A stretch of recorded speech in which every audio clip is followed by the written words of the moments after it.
আমরা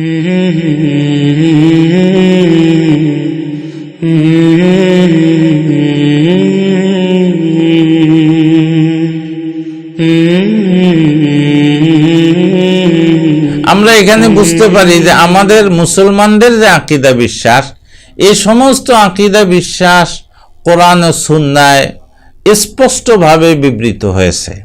কিন্তু খ্রিস্টানদের যে বিশ্বাসগুলো, এই বিশ্বাসগুলো তাদের ধর্মগ্রন্থে স্পষ্ট নেই বিধায় এভাবে তারা তর্ক বিতর্ক করে মহাসভা করে সেই মহাসভায় এই সিদ্ধান্ত গ্রহণ করেছেন। এখন পর্যন্ত খ্রিস্টান ধর্ম যতগুলো উপদলে বিভক্ত, অন্য কোনো সম্প্রদায় বা ধর্মের এত উপদল সৃষ্টি হয় নাই। আর সেটার একমাত্র কারণ এটাই যে নির্দিষ্টভাবে কোনো আকীদা বিশ্বাস ধর্মীয় কিতাবে বিদ্যমান নাই। নিজেরা চিন্তা করে বসে সেখানে সিদ্ধান্ত, সংখ্যাগরিষ্ঠ যারা ছিল যেই পক্ষে, সেটার পক্ষে সিদ্ধান্ত আসছে। প্রথম মহাসভা নিসিয়া বা নিকিয়া, এই সত্যিকার হযরত ঈসা আলাইহিস সালামের শাগরিদদের যারা আদর্শ এবং মতামত গ্রহণ করেছিলেন তাদের মধ্যে, আর সেন্ট পলের যে সমস্ত অনুসারী ছিল তাদের মধ্যে দীর্ঘদিন যাবৎ একটা বিতর্ক, ঝগড়া, এমনকি মারামারি, জেল জুলুম ইত্যাদিও সেখানে দেখা দিচ্ছে। সম্রাটকে ভাবিয়ে তুলল যে আমার দেশে শান্তি শৃঙ্খলা বিঘ্নিত হচ্ছে, ব্যাহত হচ্ছে, এটাকে কিভাবে এখানে শান্তি ফিরিয়ে আনা যায়, সেই চেষ্টা হিসাবেই সম্রাটের ইচ্ছাই এই প্রথম মহাসভা অনুষ্ঠিত হওয়ার সিদ্ধান্ত হয়। সিদ্ধান্তটা যেটা হয়েছে নিসিয়া কাউন্সিলে, সেটা হলো হযরত ঈসা আলাইহিস সালামের ঈশ্বরত্ব। এটা সরকারি পৃষ্ঠপোষকতায় এই ঈশ্বরত্ব এখানে লিখিতভাবে সিদ্ধান্ত গ্রহণ করা হলো। বাইবেল, বিশেষত ইনজিলের কোনো একটা পদে এই ধরনের কোনো কথা নেই যে হযরত ঈসা আলাইহিস সালাম কি ছিলেন? ঈশ্বর ছিলেন। পাক রূহ তিনিও ঈশ্বর ছিলেন কিনা, এটা যেহেতু ওখানে লিখিতভাবে সিদ্ধান্ত হয়নি নিকিয়া কাউন্সিল বা নিসিয়া কাউন্সিলে, এই জন্য এটা নিয়ে বেশ মানুষের মধ্যে বিতর্ক চলছিল। কেউ বলেন না তিনিও খোদা ছিলেন, কেউ বলেন না পাক রূহ কি ছিলেন না, খোদা ছিলেন না। কেউ বলেন পাক রূহ পিতা থেকে এসেছেন, কেউ বলেন না তিনি পুত্র থেকে এসেছেন, কেউ বলেন না না তিনি পিতা ও পুত্র উভয় থেকেই এসেছেন। পবিত্র আত্মায়ও আমরা বিশ্বাস করি। এই বিশ্বাসটার ফয়সালা হইল এই দ্বিতীয় মহাসভায়। এই দ্বিতীয় মহাসভা পর্যন্ত তৃতীয়বাদের অস্তিত্ব হয়ে গেল। প্রথমটাতে হযরত ঈসা আলাইহিস সালামের ঈশ্বরত্ব, আর দ্বিতীয়টাতে পাক রূহের ঈশ্বরত্ব। বুখারী শরীফের হাদিসে ফাইন্না আলাইকা ইসমাল আরিসিয়িন বলা হয়। এই ব্যাখ্যাটা কেউ দিতে পারে নাই, বুখারী যারা সরা লিখছে। আলহামদুলিল্লাহ, আলহামদুলিল্লাহি রাব্বিল আলামিন, ওয়াসসালাতু ওয়াসসালামু আলা সাইয়্যিদিল আম্বিয়া ওয়াল মুরসালিন ওয়া আলা আলিহি ওয়া আসহাবিহি আজমাইন, আম্মা বা'দ। যে বিষয়টি নিয়ে আলোচনা করতে চাচ্ছি সে বিষয়টি হলো খ্রিস্টানদের সার্বজনীন মহাসভা। মহাসভা তো আমরা বুঝি, সার্বজনীন এই কথাটা খ্রিস্টান ধর্মে ব্যবহার করা হয়, যেটাতে ব্যাপকভাবে খ্রিস্টানদের ধর্ম নেতারা উপস্থিত হয়েছিলেন এবং ধর্মীয় গুরুত্বপূর্ণ সিদ্ধান্ত নিয়েছিলেন।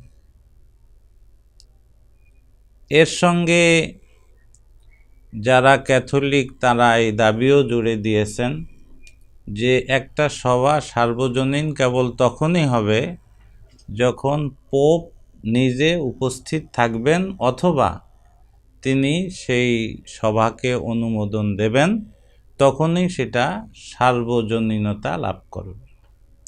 যাই হোক, এমন সার্বজনীন মহাসভা খ্রিস্টানদের এখানে 21টি। 7ম নম্বর যেটি, সেটি ছিল মূর্তি ভাঙ্গা সম্পর্কে।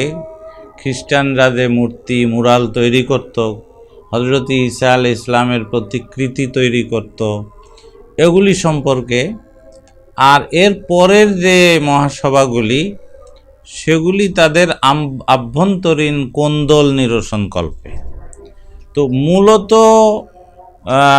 আকিদা বিশ্বাস তৈরি হয়েছে, আকিদা বিশ্বাস রচিত হয়েছে যে মহাসভাগুলিতে, সেগুলি হলো 6টি।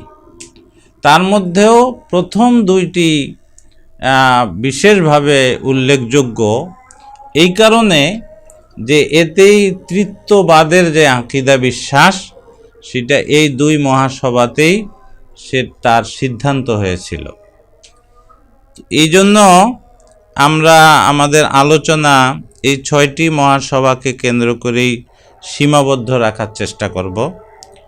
প্রথম মহাসভা নিসিয়া বা নিকিয়া, এটা একটা এলাকার নাম যেটা কুস্তুনতুনিয়া বা কনস্টান্টিনোপলের এক পাশে অবস্থিত। বর্তমান নাম পাওয়া গেছে আল-মুনজিদে ইজনিক। আরবিতে তো আলিফ জা নুন ইয়া কাপ, আর ইংরেজি বানান দিছে IZNIK। এই ইজনিক বর্তমান নাম এটার, সেটাও আল-মুনজিদ রচয়িতা বলেছেন। বর্তমানে আবারও পরিবর্তন হয়েছে কিনা তা আমাদের জানা নাই। যাই হোক, এই প্রথম মহাসভা, প্রথম আমরা এর প্রেক্ষাপট নিয়ে আলোচনা করব যে কেন এই মহাসভা অনুষ্ঠিত হওয়ার প্রয়োজন দেখা দিল। এটা আমরা জানি যে খ্রিস্টান ধর্ম দীর্ঘদিন পর্যন্ত নির্যাতনের শিকার ছিল বিভিন্ন রাজা বাদশাদের হাতে,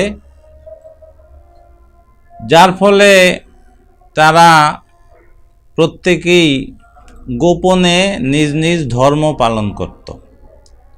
আর এটাও আমরা অনেকেই জানি যে খ্রিস্টান হযরত ঈসা আলা নবীনা আলাইহিস সালাতু ওয়াস সালামের দুনিয়ার থেকে চলে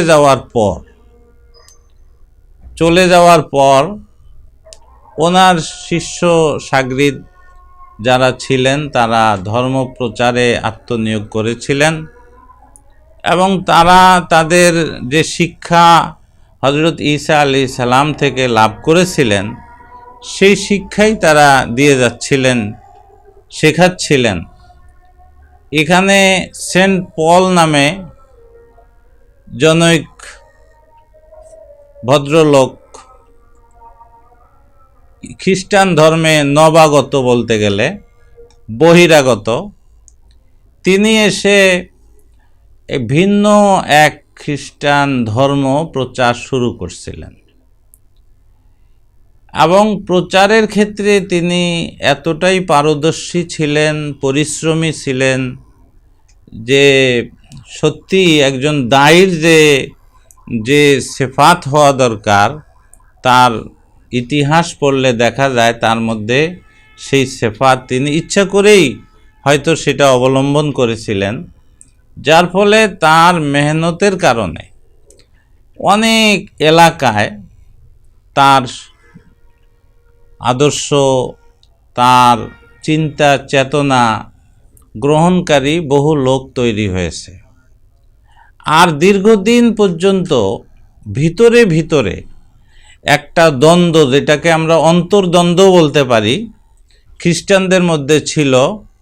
এলাকায় এলাকায়, পাড়ায় পাড়ায় বিভিন্নভাবে এই সত্যিকার হযরত ঈসা আলাইহিস ইসলামের শাগরিদদের যারা আদর্শ এবং মতামত গ্রহণ করেছিলেন, তাদের মধ্যে আর সেন্ট পলের যে সমস্ত অনুসারী ছিল তাদের মধ্যে দীর্ঘদিন যাবৎ একটা বিতর্ক, ঝগড়া, এমনকি মারামারি, জেল জুলুম ইত্যাদিও সেখানে দেখা দিছে। খ্রিস্টানদের এই যে অবস্থাটা, আবার অন্যদিকে রোম সম্রাটদের পক্ষ থেকে নির্যাতন, নিপীড়ন, যার ফলে দীর্ঘদিন তারা ভিতরে ভিতরে যে বিশ্বাস পোষণ করতেন, সেটা ঈসা আলাইহিস সালামের শাগরিদদের শেখানো বিশ্বাস হোক অথবা সেন্ট পলের শেখানো বিশ্বাস হোক, তার উপরেই তারা নিজ নিজ ধর্মকর্ম পালন করে যেতেন। যখন 313 খ্রিস্টাব্দে কনস্টান্টিন খ্রিস্ট ধর্মের প্রতি দুর্বল হলেন এবং খ্রিস্টান ধর্মের প্রচারের অনুমোদন দিলেন, তিনি স্বাধীনভাবে প্রচার করার অনুমতি দিলেন। তখনই দেখা দিল দ্বন্দ্ব সংঘাত, যে কেউ প্রচার করতেছে একটা, আরেক গ্রুপ প্রচার করতেছে আরেকটা। এতদিন যেহেতু ভিতরে ভিতরে ছিল, এই জন্যে এতটা প্রকট হয়ে ওঠে নাই বিষয়টা। যখনই ধর্মীয় স্বাধীনতা দান করল বাদশাহ সম্রাট, তখনই এদের মধ্যে দ্বন্দ্বটা ফুটে উঠছে এবং সারা দেশেই, পুরা রোম সাম্রাজ্যেই জায়গা জায়গায় তাদের এই দ্বন্দ্ব সংঘাত সম্রাটকে ভাবিয়ে তুলল যে আমার দেশে শান্তি শৃঙ্খলা বিঘ্নিত হচ্ছে, ব্যাহত হচ্ছে, এটাকে কিভাবে এখানে শান্তি ফিরিয়ে আনা যায়, সেই চেষ্টা হিসাবেই সম্রাটের ইচ্ছাই এই প্রথম মহাসভা অনুষ্ঠিত হওয়ার সিদ্ধান্ত হয়। সেই মহাসভাকে বলা হয় এই নিসিয়া মহাসভা, নিসিয়া কাউন্সিল। এটা হলো প্রথম সার্বজনীন মহাসভা এবং এই মহাসভায় প্রধান ব্যক্তিত্ব ছিলেন আলেকজান্দ্রিয়ার ধর্মপাল, তার নাম হলো আলেকজান্দ্রিয়ার ধর্মপাল। আর তৌহিদপন্থী ছিলেন ওই সময় যারা, তাদের মধ্যে প্রধান ছিলেন আরিয়ুসও সেই সভায় উপস্থিত এবং উভয় দলের, উভয় মতের বড় বড় ধর্ম নেতারা সেখানে উপস্থিত হয়েছিলেন। আরিয়ুস একদিকে এবং তার সহমত পোষণকারীরা আরেকদিকে আলেকজান্ডার, আর আলেকজান্ডারের মনে হয় মুখপত্র ছিলেন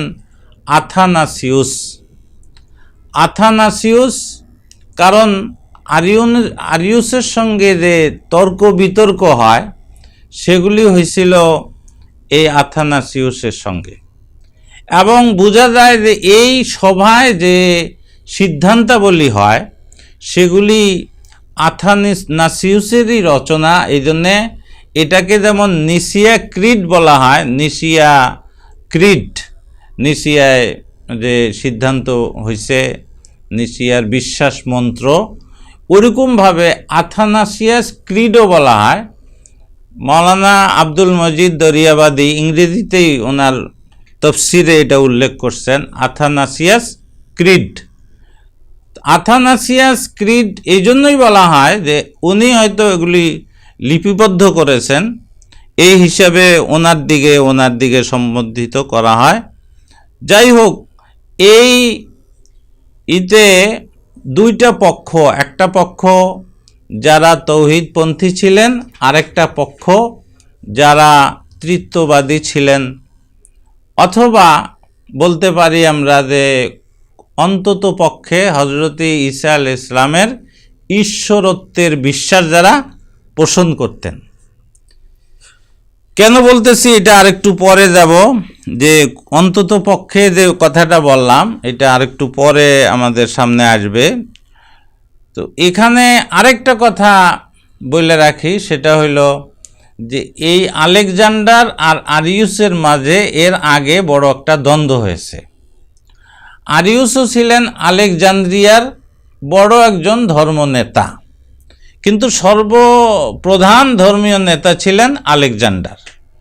তার অধীনেই ছিলেন আরিউস, এবং বড় বাগ্মী এবং সুন্দর বক্তা, সুবক্তা এবং খুব গভীর জ্ঞান রাখতেন তিনি, এটা খ্রিস্টান জগতেই স্বীকার করে।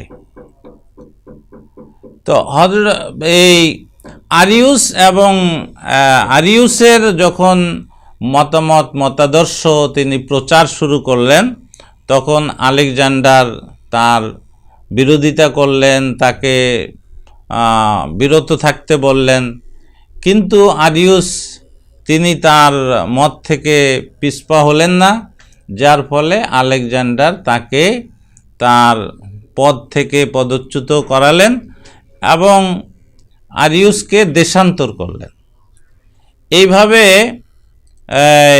আরিউস বিভিন্ন এলাকায় গিয়ে তার মতামত আদর্শ সেখানে ছড়াইছেন, সেখানে শিক্ষা দিয়েছেন, এবং তার সঙ্গে যারা সহমত পোষণ করে বিভিন্ন এলাকায় এমন ধর্ম নেতাদের সঙ্গেও তিনি বৈঠক করেছেন, আলোচনা করেছেন।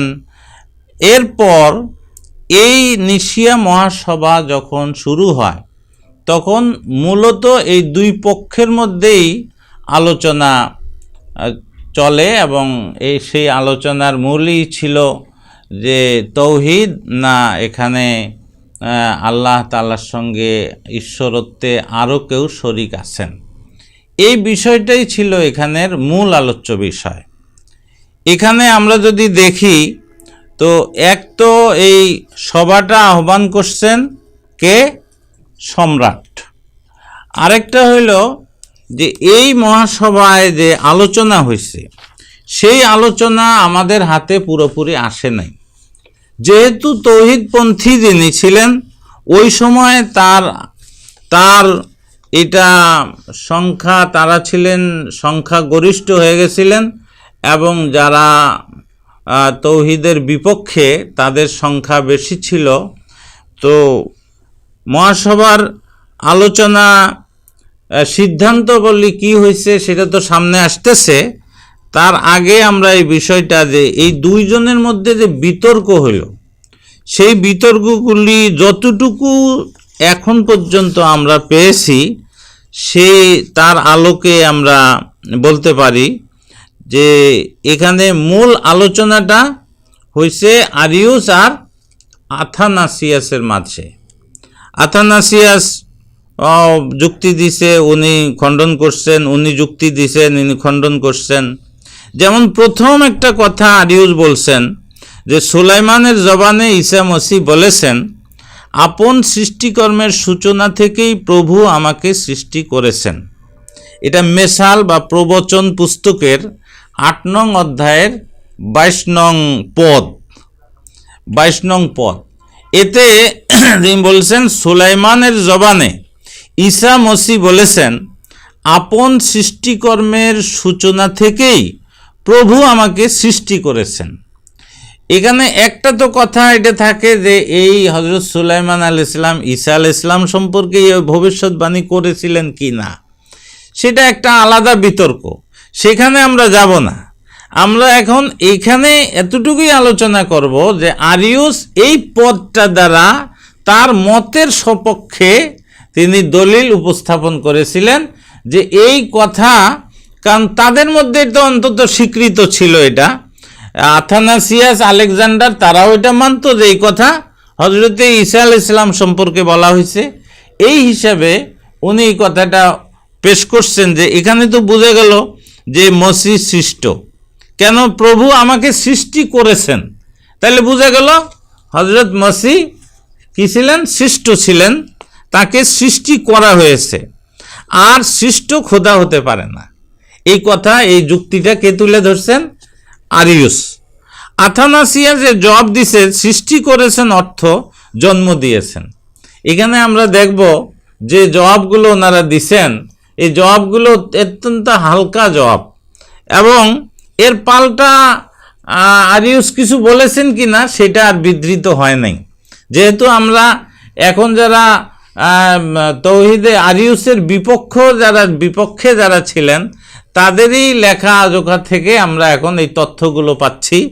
আরিউসের বই নিষিদ্ধ করা হয়েছে, তার মতামতকে বন্ধ করে দেওয়া হয়েছিল দীর্ঘদিন, যার ফলে ওই তার বই পুস্তক এগুলি কিছু পাওয়া যাচ্ছে না। বাস এতটুকুই যে এই কথার জবাবে আথানাসিয়াস বলেছেন যে সৃষ্টি করেছেন মানে কি, জন্ম দিয়েছেন। যেমন দাউদকে আল্লাহ বলেছেন তুমি আমার পুত্র, আজ আমি তোমাকে জন্ম দিলাম। এইটা দিয়া বুঝাইছেন আথানাসিয়াস যে দাউদকে জন্ম দিলাম মানে সৃষ্টি করলাম। তো সৃষ্টি করা আর জন্ম দেওয়া একটা আরেকটার জায়গায় ব্যবহৃত হয়। এটাকে পাল্টা এখানে একটা প্রশ্ন হতে পারত যে জন্ম দিলাম, তাইলে তো দাউদ আলাইহিস সালামও কি, দাউদ আলাইহিস সালামকে জন্ম দিছে, তাইলে দাউদ আলাইহিস সালামও খোদার পুত্র। ঈসা আলাইহিস সালাম যেমন পুত্র বলা হয়, তাহলে দাউদ আলাইহিস সালামকে কেন পুত্র বলা হবে না, যেখানে জন্ম দিলাম স্পষ্ট কথা আছে। যাই হোক, এখানের জন্ম দিলাম দ্বারা উনি বুঝাইছেন সৃষ্টি করলাম, আর ওখানে সৃষ্টি করার অর্থ করছেন উনি জন্ম দিলাম। এরপর আরিউস আরেকটা যুক্তি তুলে ধরছেন, দলিল প্রমাণ পেশ করছেন যে পুত্র তো বলেছেন পিতা আমার চেয়ে বড় বা মহান। এটা যোহন 14 নং অধ্যায় 28 নং পদে আছে, পিতা আমার চেয়ে মহান। তাহলে পুত্র পিতার চেয়ে ছোট হচ্ছেন। এ কথার থেকে তো স্পষ্ট এটা যে পুত্র পিতার চেয়ে ছোট। তো ছোট হলে সমান থাকছেন না, অথচ এদের দাবি হইল যে পিতা পুত্র উভয় সমান। তো এই কথা বলার পরে আথানাসিয়াস তিনি এর জবাব দিলেন, হ্যাঁ, পুত্র পিতা থেকে এই হিসাবে ছোট যে তিনি মানব দেহ ধারণ করেছেন, এই জন্য ছোট হয়ে গেছে। পুত্র পিতার থেকে এই কারণে ছোট যে তিনি মানব দেহ ধারণ করেছেন, এই জন্য পুত্র পিতার থেকে ছোট। যেমন উক্ত পদের শুরুতেই বলা হয়েছে, এটা আথানাসিয়াসের কথা, যে তোমরা যদি আমাকে মহব্বত করিতে তবে আমি আমার পিতার নিকট যাইতেছি বলিয়া আনন্দ করিতে, কারণ পিতা আমার চেয়েও মহান। তো এই কথাটা উনি আরও ইস্তেশহাদ হিসাবে আগের কথাটাকে আরও জোরদার করার জন্যই পেশ করেছেন আথানাসিয়াস, যে এই ধরনের কথাবার্তা আছে, কিন্তু এটা এই জন্য যে পুত্র যেহেতু মানব দেহ ধারণ করেছেন, এই হিসাবে পুত্র ছোট, পিতা বড়। তখন আরিউস শুধু যুক্তিগুলোই তুলে ধরতেছেন, এখানে দেখা যায় তার কথা কাটছেন কিনা, জবাব দিছেন কিনা আগেই বললাম যে এটা আমাদের কাছে আর নাই। তৃতীয় প্রমাণ হিসাবে তিনি তুলে ধরেছেন যে পুত্র বলেছেন যে বিচার দিবস সম্পর্কে, কিয়ামত সম্পর্কে, যে সেই দিন ও সময়ের কথা কেহই জানে না, বেহেশতের ফেরেশতারাও না, পুত্র না। তাহলে পুত্র জানে না কিয়ামত কবে হবে, সেই দিন ও সময়ের কথা কেউ জানে না, বেহেশতের ফেরেশতারাও না, পুত্রও না, কেবল পিতাই জানেন।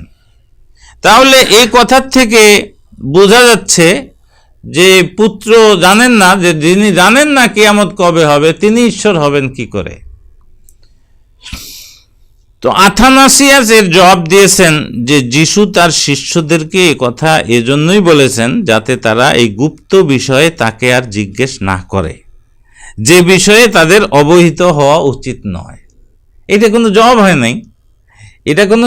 নাই, এটা একটা ধামাচাপা দেওয়া বলা চলে, যে উনি এজন্যই বলেছেন যাতে এরা পুনর্বার এই বিষয়ে কি না করে, জিজ্ঞাসা না করে। তো পুনর্বার জিজ্ঞাসা করার সাথে এটি তো হযরত ঈসা আলাইহিস সালাম বলেছেন, ইনজিলে আছে, এটা ওই দিনের কথা কেউ জানে না, ফেরেশতারাও জানে না, পুত্রও জানে না, কেবল পিতাই জানেন। তো এতে স্পষ্ট হয়ে যাচ্ছে যে তিনি ঈশ্বর নন। ঈশ্বর হলে কিয়ামত সম্পর্কে তিনি অবশ্যই জানতেন, এত স্পষ্ট কথা, এটা বলে পুনর্বার যাতে জিজ্ঞাসা না করে এই জন্য এই কথা বলছেন। এটা কোনো আর এই কথা তো ইনজিলে এমন কোনো আলোচনা আসে নাই যে ওনার ছাত্ররা, ওনার শিষ্যরা ওনাকে জিজ্ঞেস করেছেন যে কিয়ামত কবে হবে, তার উত্তরে উনি এইভাবে বলছেন, তাও নয়। তিনি নিজ থেকেই এ কিয়ামতের একটা বিবরণ দিচ্ছিলেন এবং সেখানে তিনি এই কথাটাও উপস্থাপন করেছিলেন। তাহলে এই কথাটা যেটা আথানাসিয়ে জবাব দিয়েছেন, সে জবাব আসলে হয়নি। চতুর্থ নম্বরে আরিউস আরেকটা প্রমাণ পেশ করছেন যে যিশু তো বলেছেন এটা আমি আমার ইচ্ছায় করতে পারি না, বরং যিনি আমাকে পাঠিয়েছেন তার ইচ্ছায়। ও আগের কথাটার দেওয়া হয় নাই না, বরাত দেওয়া হয় নাই। পুত্র না কেবল পিতাই জানেন, এই যে কথাটা, এটা মথি 24 নং অধ্যায় 36 নং পদ।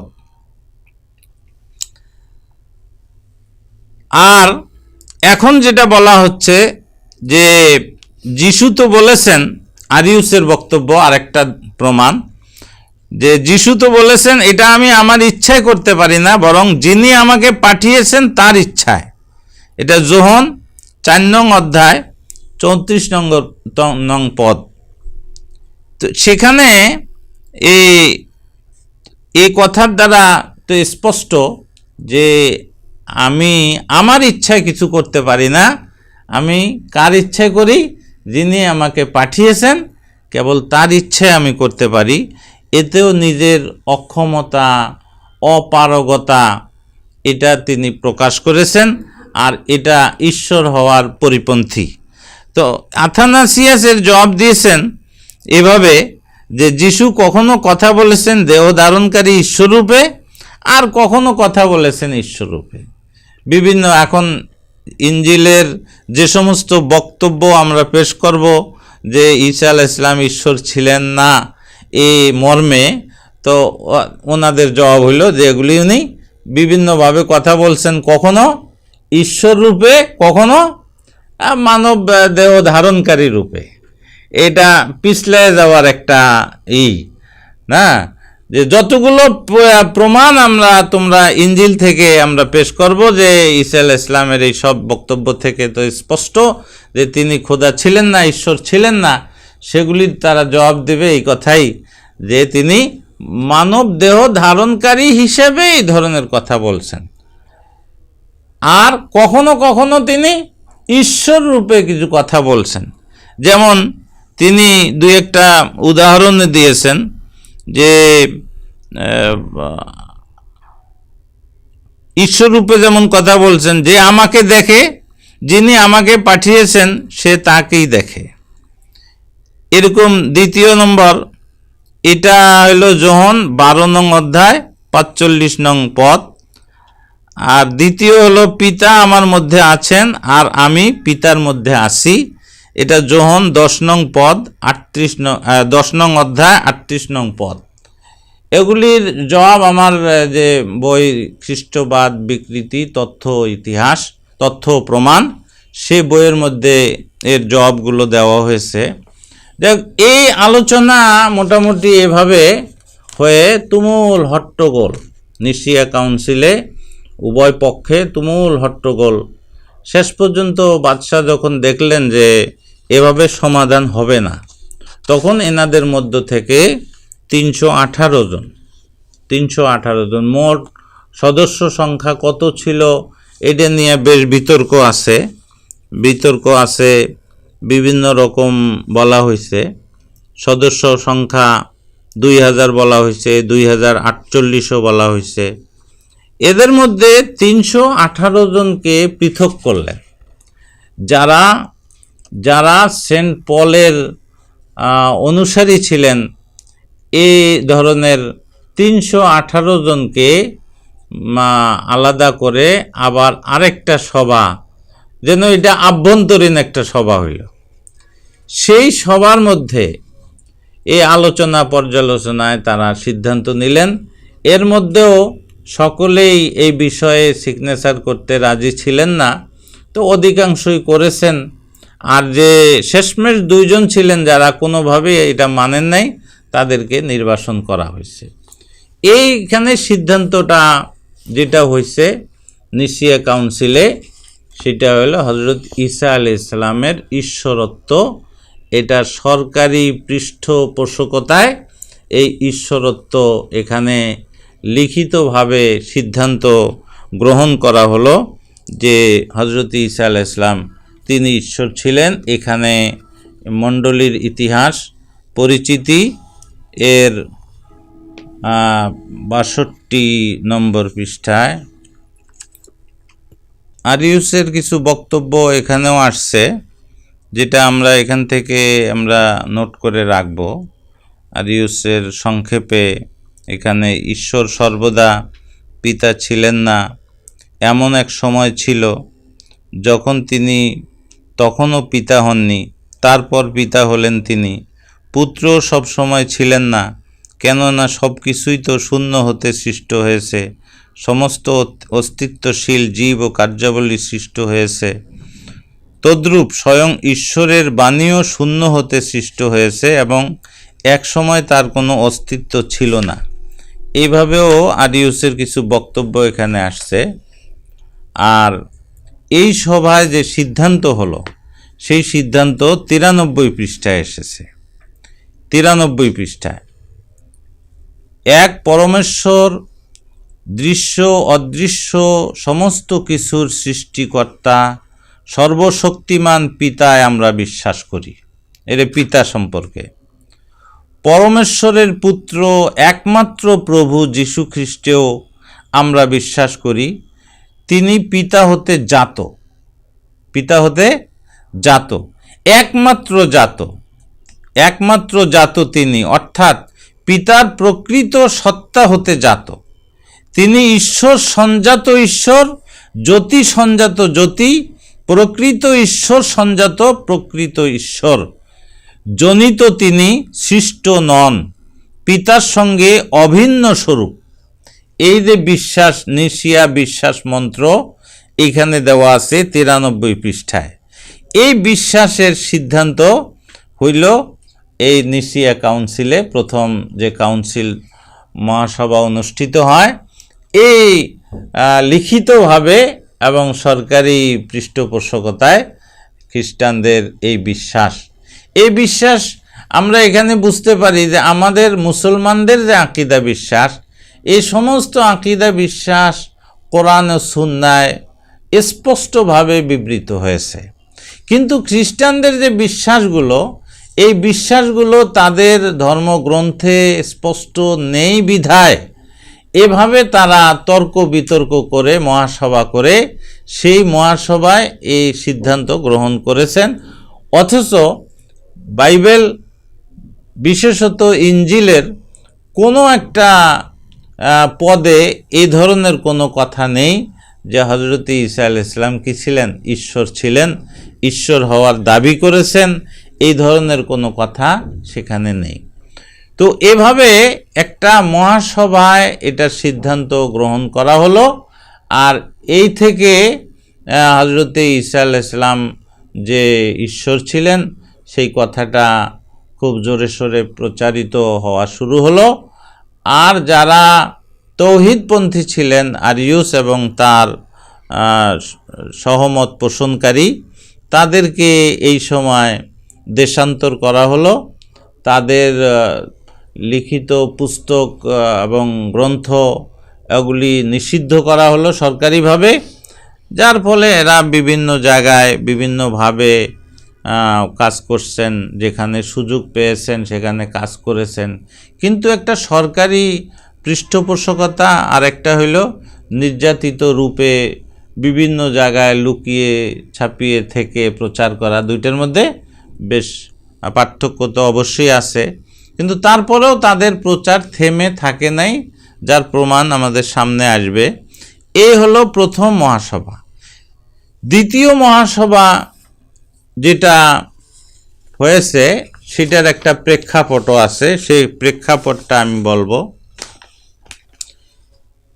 সেই প্রেক্ষাপটে যাওয়ার আগে আমরা এই যে সম্রাট কনস্টান্টাইন,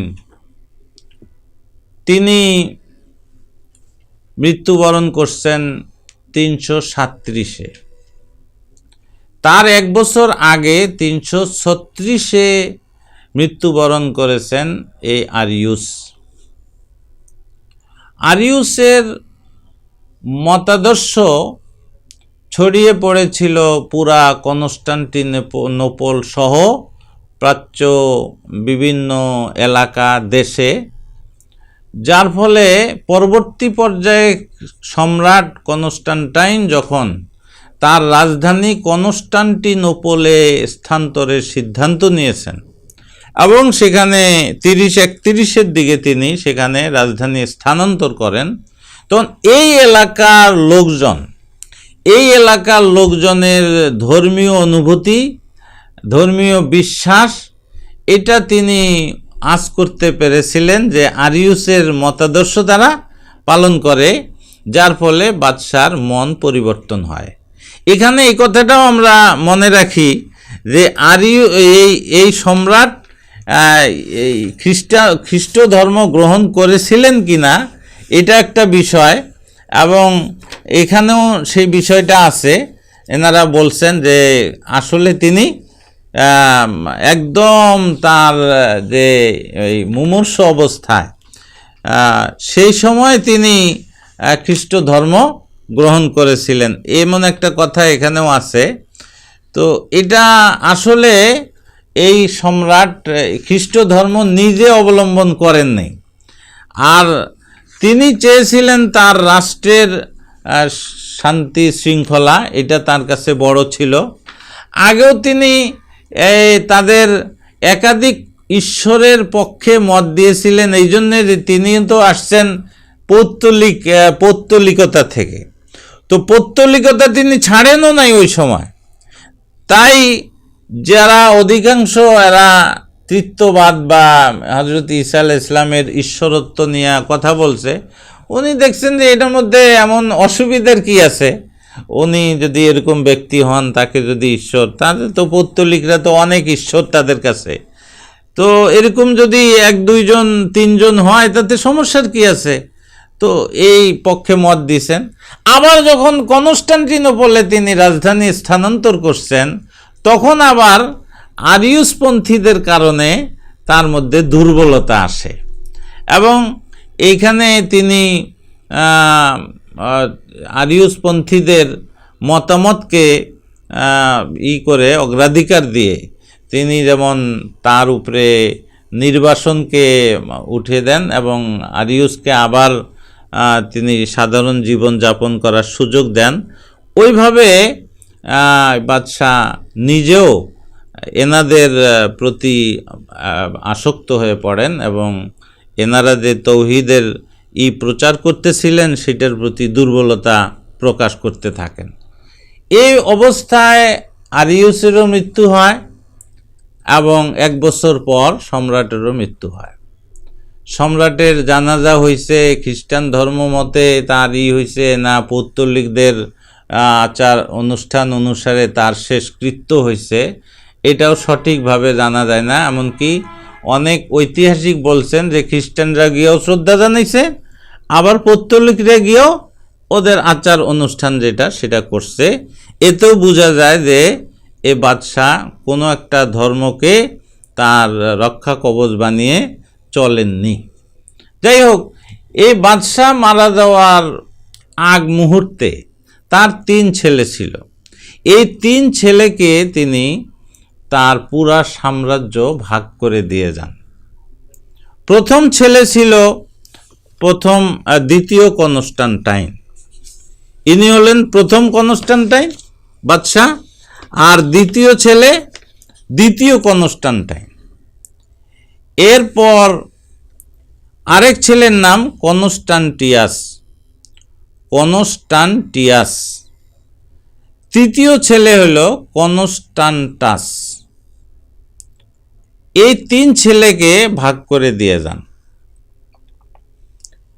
দ্বিতীয় কনস্টান্টাইন তাকে মধ্য আফ্রিকার এলাকা এবং ইউরোপের এলাকা সেটা তৃতীয় ছেলে যে কনস্টান্টাস তাকে দেন। আর কনস্টান্টিয়াস ইনি এই কনস্টান্টিনোপল এবং এই এলাকার তিনি রাজত্ব লাভ করেন, এই অংশ তাকে দেওয়া হয়। এর ভিতরে প্রথম ছেলে মধ্য আফ্রিকার এই এলাকা যার অধীনে ছিল, উনি মৃত্যুবরণ করেন, যার পরে ওই এলাকাও এই কনস্টান্টিয়াসের অধীনে এসে যায়। আর আরেক ভাই যিনি ইউরোপ এলাকা যার অধীনে ছিল, কনস্টান্টাস, এই কনস্টান্টাসকে হত্যা করে এই ভাই কনস্টান্টিয়াস। হত্যার পরে একচ্ছত্র ক্ষমতা লাভ করে। এর মধ্যে এই যে তিন ভাইয়ের মন মানসিকতা এটাই ছিল, বস প্রত্যেকের যে এলাকা ভাগ করে দেওয়া হয়েছে ওই এলাকার অধিকাংশ মানুষ যে মতাদর্শ অবলম্বন করছে তারাও সেই মতের পৃষ্ঠপোষকতাই করে গেছে, নির্দিষ্ট কোনো আকীদা বিশ্বাস তাদের ভিতরে ছিল না। তো ইউরোপ এলাকায় যেহেতু হযরত ঈসা আলাইহিস সালামের ঈশ্বরত্বের বিষয়টা এটা তাদের বিশ্বাসে ছিল এবং এলাকায় সংখ্যাগরিষ্ঠ লোক এই বিশ্বাসে বিশ্বাসী ছিল, এই কারণে এটার পৃষ্ঠপোষকতা করে গেছিলেন ওইখানের কনস্টান্টাস।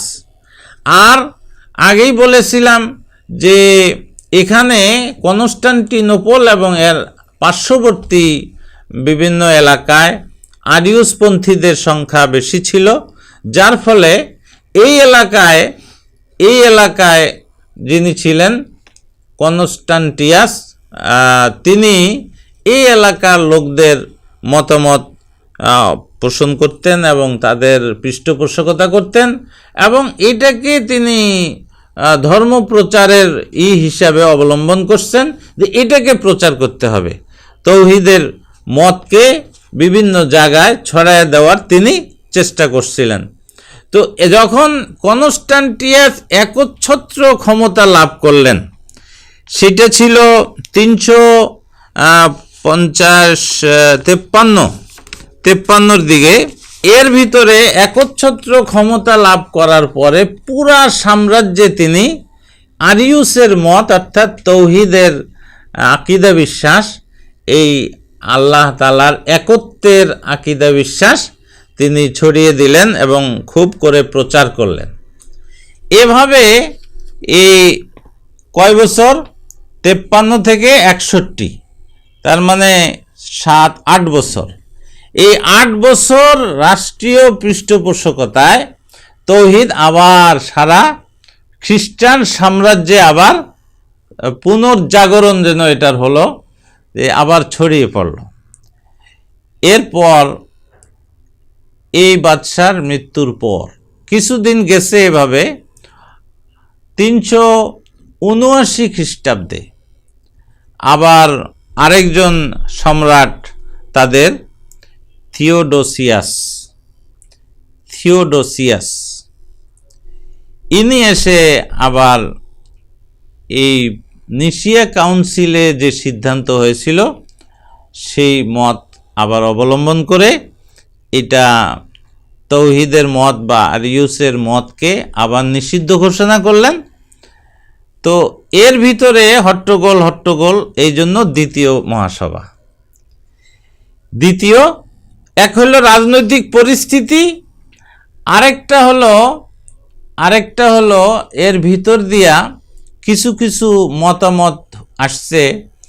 হযরত ঈসা আলাইহিস সালাম এর সম্পর্কে তো সিদ্ধান্ত হয়েছে, কিন্তু পাক রূহ তিনিও ঈশ্বর ছিলেন কিনা এটা যেহেতু ওখানে লিখিতভাবে সিদ্ধান্ত হয়নি নিকিয়া কাউন্সিল বা নিসিয়া কাউন্সিলে, এই জন্য এটা নিয়ে বেশ মানুষের মধ্যে বিতর্ক চলছিল। কেউ বলেন হ্যাঁ তিনিও খোদা ছিলেন, কেউ বলেন না পাক রূহ কি ছিলেন না, খোদা ছিলেন না। কেউ বলেন পাক রূহ পিতা থেকে এসেছেন, কেউ বলেন না তিনি পুত্র থেকে এসেছেন, কেউ বলেন না তিনি পিতা ও পুত্র উভয় থেকেই এসেছেন। এই ধরনের বিতর্ক চলছিল পাক রূহ নিয়ে। তো একদিকে রাজনৈতিক বিরাট একটা পরিবর্তন, যে 7-8টা বছর তৌহিদের এই প্রচারে বাদশাহ সম্রাটের পৃষ্ঠপোষকতা এবং সারা সাম্রাজ্যে সেটা ছড়িয়ে পড়া। আবার আরেকজন বাদশাহ তিনি এসে আবার সেটাকে নিষিদ্ধ ঘোষণা করে নিসিয়ে কাউন্সিলের সেই বিশ্বাসকে আবার তিনি জিন্দা করলেন এবং সেটাকে আবার রাষ্ট্রীয় বিশ্বাস হিসাবে তিনি প্রচার করা শুরু করলেন। তো এই যে মানুষের ভিতরে একটা দ্বন্দ্ব সংঘর্ষ এইটা সামনে ছিল, যার ফলে দ্বিতীয় মহাসভার প্রয়োজন দেখা দেয়। তো দ্বিতীয় মহাসভায় যে আলোচনা হয়েছে এটার প্রধান ছিল যে এই পাক রু সম্পর্কে এখানে ফয়সালা হইল। দ্বিতীয় মহাসভাটা কোথায় অনুষ্ঠিত হয়েছে? দ্বিতীয় মহাসভা কনস্টান্টিনোপলে 381। উনি সম্রাট হলেন থিওডোসিয়াস 379-তে, আর 381-তে তিনি এই সভা আহ্বান করলেন। এটা হলো দ্বিতীয় মহাসভা, যেটা কনস্টান্টিনোপলে অনুষ্ঠিত হয়। এখানে এই লম্বা কথা, সংক্ষিপ্তভাবে আমরা এতটুকুই বোঝার প্রয়োজন আছে যে এখানে এই তৃতীয়বাদের যেটা বাকি ছিল অর্থাৎ পাক রু, হোলি স্পিরিট, ইনি খোদা কি খোদা নন, এটা নিয়েই প্রধানত এখানে আলোচনা, এবং সেটাই এখানে আসছে। এই যে পাক রু সম্পর্কে এনাদের সিদ্ধান্ত, এটা আমরা জানলে আমাদের এই সম্পর্কে জানা হবে যে পাক রু সম্পর্কে এনাদের ঐশ আত্মা হলেন ঈশ্বর, বা এটা হইল এই 95 পৃষ্ঠায় এখানে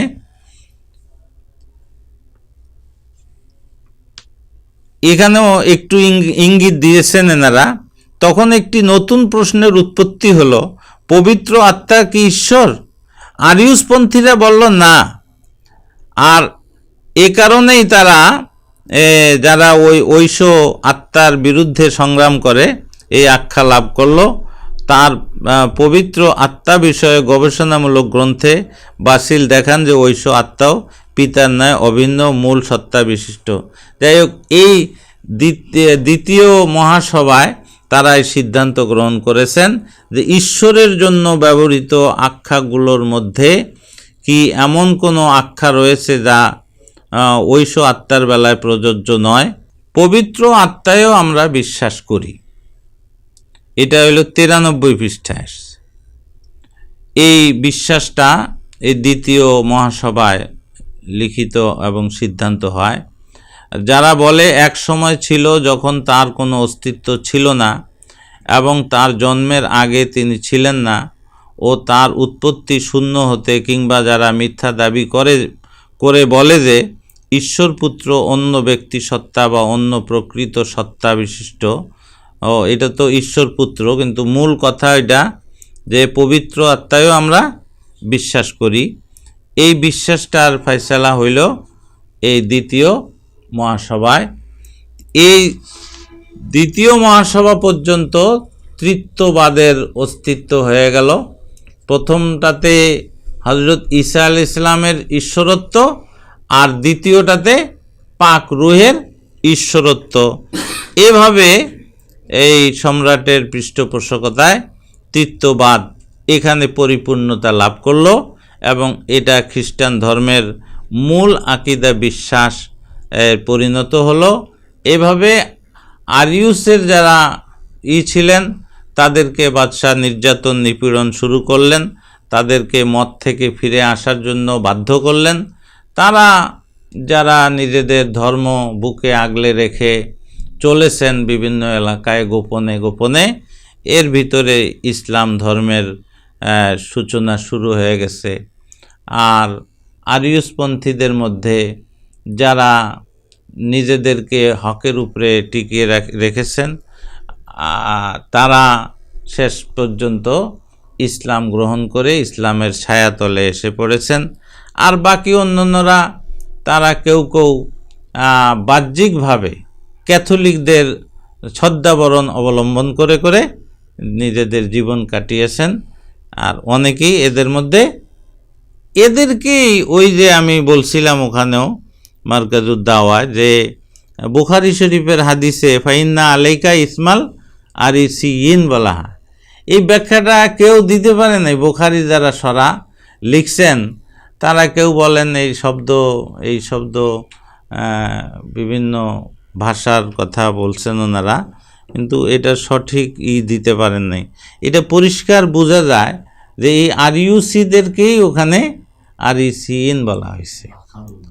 হ্যাঁ, ওই রাখালও একটা তর্জমা করা হয়, কিন্তু আসলে এটা না। এই আরিউস পন্থী যারা, এই শব্দটাই একটু পরিবর্তন হইয়া, এটা হয় ভাষা, বিভিন্ন ভাষার থেকে আরেক ভাষা আসলে এরকম ফাইন্না আলাইকা ইসমাল আরিসিন, এটা আসলে অন্য কিছু না, যে এই যে তুমি ইসলাম গ্রহণ করো, নতুবা যে এরা যারা আছে তোমাকে দেখে দেখে তোমার কারণে যদি তারা ইসলাম থেকে বঞ্চিত হয়, তাইলে তোমার ইসলাম গ্রহণ না করার পাপ যেমন তোমার উপরে, ঠিক তোমাকে দেখে যারা আরিউসিন এরা তো এমনি তাওহীদপন্থী, কিন্তু তোমার কারণে যদি তারা ইসলাম গ্রহণ না করতে পারে, তাইলে ওদের পাপের বোঝাও তোমার উপরে আসবে।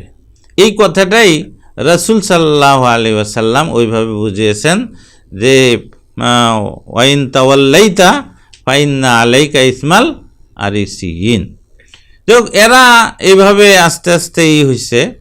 তো মূল আমাদের হলো যে এই দুইটা মহাসভার মধ্যেই কিন্তু তৃতীয়বাদের বিশ্বাস এটা সিদ্ধান্ত হয়ে যায়, এবং অন্য মত ও পথকে রাষ্ট্রীয়ভাবে নিষিদ্ধ ঘোষণা করা হয়। আরেকটা উল্লেখযোগ্য বিষয় যেটা, সেটাও আমাদের মনে রাখতে হবে, এই প্রথম যে নিসিয়া কাউন্সিল, এখানে এই আকীদা বিশ্বাসের পাশাপাশি আরেকটা বিষয় সিদ্ধান্ত হয়েছে, সেটা হইল ধর্মীয় গ্রন্থ কোনটা কোনটা থাকবে। অনেক ইনজিল ছিল, অনেক, এখানেও একটু আগে পড়ে শুনাইলাম আমাদের যে বলছে প্রত্যেক ক্ষুদ্র ক্ষুদ্র দলেরই নিজস্ব কি ছিল, মঙ্গল বার্তা ছিল। এখানেই লিখছে প্রত্যেক ক্ষুদ্র ক্ষুদ্র দলের নিজস্ব কি ছিল, এই যে পাওয়া গেছে 65 নম্বর পৃষ্ঠায়, প্রতিটি ক্ষুদ্র দল বা গোষ্ঠীরই তার নিজস্ব মঙ্গল সমাচার ছিল। কোরআন যেন প্রত্যেকের আলাদা আলাদা, এটা হইলে কেমন শোনা যাইতো, যে প্রত্যেকের কোরআন কি আলাদা আলাদা, একজনের কোরআন আরেকজনের কোরআনের সাথে মিলে না। ওই রকমই যেন এরকম ব্যাপারটা হইল যে প্রত্যেকের আলাদা কি ছিল, মঙ্গল সমাচার মানে ইনজিল, প্রত্যেকের আলাদা কি ছিল, ইনজিল ছিল। এতেই তো বোঝা যায় ধর্মীয় সংঘাত খ্রিস্টান ধর্মে কেন সৃষ্টি হয়েছে। এবং এখন পর্যন্ত খ্রিস্টান ধর্ম যতগুলো উপদলে বিভক্ত, অন্য কোনো সম্প্রদায় বা ধর্মের এত উপদল সৃষ্টি হয় নাই। মানুষ জানে না দেখা এত বেশি উপদল খ্রিস্টান ধর্মে। আর সেটার একমাত্র কারণ এইটাই যে নির্দিষ্টভাবে কোনো আকীদা বিশ্বাস ধর্মীয় কিতাবে বিদ্যমান নাই। নিজেরা চিন্তা করে বসে সেখানে সিদ্ধান্ত, সংখ্যাগরিষ্ঠ যারা ছিল যেই পক্ষে, সেটার পক্ষে সিদ্ধান্ত আসছে। বাদশাহ সম্রাট যখন দেখছেন যে বেশিরভাগ লোক এই মত, তিনি সেই দিকে মোড় নিছেন।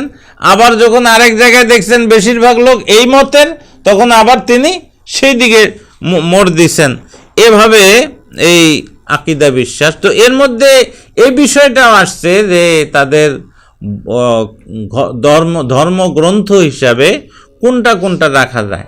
যেহেতু প্রত্যেকটা উপদলের আলাদা মঙ্গলবার্তা ছিল, তাহলে এখানে সিদ্ধান্ত হলো যে 4টা, যেটা আমরা বর্তমানে আমাদের কাছে প্রসিদ্ধ, এবং সেটাও এই রূপে হুবহু ছিল এই কথা বলা যায় না। এই 325-এ এটাও ফয়সালা হইল যে প্রথম 4টা ইনজিল, যেটা মথি, মার্ক, লুক আর যোহন, এই 4 জনের নামে 4 জনের লিখিত যে ইনজিল, সেটাকে বাছাই করা হলো। আর বাকিগুলোকে অ্যাপোক্রাইফা বলা হয়, বিলুপ্ত ঘোষণা করা হলো। এর সাথে সাথে এই পুস্তকের আলোচনা যেহেতু আসছে, এই বিষয়টাও আমরা মনে রাখি। এই চারটার সঙ্গে পুরাতন নিয়মের জুডিথের পুস্তককেও প্রামাণ্য ধরা হয়। আর ইঞ্জিলের অন্তর্ভুক্ত ইয়াকুবের পত্র, পিতরের দ্বিতীয় পত্র, যোহনের দ্বিতীয় পত্র, যোহনের তৃতীয় পত্র, এহুদার পত্র, ইব্রিয় ও যোহনের প্রকাশিত কালামও বিলুপ্ত ধরা হয়েছিল। এটাও বিলুপ্ত ধরা হয়েছিল কোন সময়? নিসিয়া কাউন্সিলে 364 খ্রিস্টাব্দে। এটা আমরা একটা প্রাসঙ্গিক আলোচনায় যাচ্ছি, যেহেতু বই পুস্তকের আলোচনা আসছে। তো এই মহাসভায় 4টাকে নির্বাচন করা হয়েছে, আর এই সমস্ত পুস্তক বিলুপ্ত ধরা হয়েছিল। 364 খ্রিস্টাব্দে লোডেসিয়ার কাউন্সিলে জুডিথের পুস্তক সহ প্রথম 6টিকে গ্রহণ করার সিদ্ধান্ত হয়।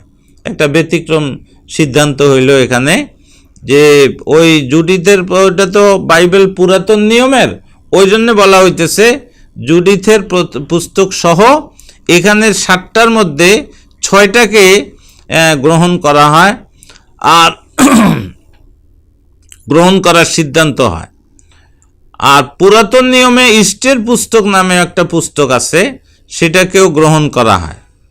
397 সালে কার্থের সম্মেলন, এগুলি কিন্তু মহাসভা না, এগুলি বিভিন্ন ছোট সভা, বিভিন্ন আঞ্চলিক সভা, বিভিন্ন। তো 397 সালে কার্থের সম্মেলনে 127 জন ধর্মপাল মিলে পূর্বোক্ত 2 কাউন্সিলের সিদ্ধান্ত বহাল রেখে প্রকাশিত কালাম সহ আরও 6টি পুস্তককে গ্রহণযোগ্য বলে সিদ্ধান্ত দেন। প্রকাশিত কালামরেও ঢুকায়, আগে এইটা বাকি ছিল। এই 397 সালে এটা এই প্রকাশিত কালাম বা বাক্য, এটা সহ আরও 6টা পুস্তক এই তারা গ্রহণযোগ্য বলে সিদ্ধান্ত দেন। উইজডম বা জ্ঞান পুস্তক, টবিট পুস্তক, বারুক পুস্তক, যাজকগণ, মাকাবি প্রথম পুস্তক আর মাকাবি দ্বিতীয় পুস্তক, এই সবগুলিকে তারা গ্রহণযোগ্য বলে সিদ্ধান্ত দেন। পরবর্তীতে টরলো, ফ্লোরেন্স ও ট্রেন্ট কাউন্সিল পূর্বোক্ত কাউন্সিলগুলির সিদ্ধান্ত বহাল রাখে। ট্রেন্ট কাউন্সিল অনুষ্ঠিত হয়েছিল 1642 থেকে 63 সালে। এভাবে 4th শতক, অর্থাৎ ওই যে 325 খ্রিস্টাব্দে নিসিয়ার কাউন্সিল, ওইটারে ধরা হইতেছে 4th শতক থেকে 1600 শতক পর্যন্ত 1200 সালে যা গ্রহণযোগ্য ও প্রামাণ্য ছিল, প্রোটেস্ট্যান্টরা এসে প্রকাশিত কালাম ছাড়া জুডিথের পুস্তক সহ শেষ 6টিকে নাকচ করে দেয়। কি করে দিল তারা আবার? যে এগুলি প্রামাণ্য না। তো এই যে একটা বিরাট মতভেদ পাওয়া যাচ্ছে এখানে প্রোটেস্ট্যান্ট আর ক্যাথলিকদের মধ্যে, এখনো ধর্মগ্রন্থ হিসাবে তাদের সংখ্যা আমরা জানি, পড়ছি অনেকেই, যে ধর্ম পুস্তকের সংখ্যা ক্যাথলিকদের এখানে অনেক বেশি। তো প্রোটেস্ট্যান্টরা এগুলিকে বিশ্বাস করে না এবং তারা এগুলিকে প্রামাণ্য মনে করে না। তো এটা আমাদের আলোচনাটা প্রাসঙ্গিক আসছে, যেহেতু নিসিয়া কাউন্সিলে আকীদা বিশ্বাসের পাশাপাশি ধর্মগ্রন্থ নির্বাচনেরও কাজ করা হয়েছিল, এবং বিশেষভাবে উল্লেখযোগ্য যে 4টি ইঞ্জিল, এই 4টি ইঞ্জিল ওই সময় নির্বাচন করা হয়েছিল এবং এগুলিকে প্রামাণ্য পুস্তক হিসাবে গ্রহণের সিদ্ধান্ত হয়েছিল। সেই হিসাবে এই কথাটাও আমাদের এখানে আসছে। এই হলো প্রধান 2টা মহাসভা। আর এরপরে 4টা মহাসভায় শুধু এই বিষয়টা নিয়ে আলোচনা হয়েছে, হযরত ঈসা আলাইহিস ইসলামের সম্পর্কে, ঈসা আলাইহিস ইসলাম সম্পর্কে যে বিশ্বাস এখানে তৈরি হলো, এই বিশ্বাসের উপরেই মানুষের ভিতরে অনেকগুলো প্রশ্ন দানা বাঁধছে, এবং সেই প্রশ্নগুলো মানুষের ভিতরে চলছিল আলোচনা পর্যালোচনা যে তিনি যদি খোদা হন তাহলে তার স্বভাব কি একটা না দুইটা। যেমন এটা একটা জিনিস আসছে, এক স্বভাবপন্থী তাদেরকে মনোফিসাইট বলা হয়, মনোফিসাইট, এক স্বভাবপন্থী। এরকম লোক দেখা দিল যারা এক স্বভাবপন্থী ছিলেন, যে তার স্বভাব একটাই ছিল। আবার কেউ কয় না, তার স্বভাব দুইটা ছিল। সত্তা যেমন দুইটা, ওইরকম স্বভাবও কি দুইটা। তো এভাবে একটা বিতর্ক, এই বিতর্ক যেমন একটা হয়েছে, ওইরকমভাবে তার ইচ্ছা শক্তি একটা ছিল না দুইটা ছিল, এটাও একটা বিষয় সামনে আসছে।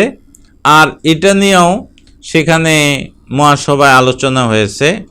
তো এগুলি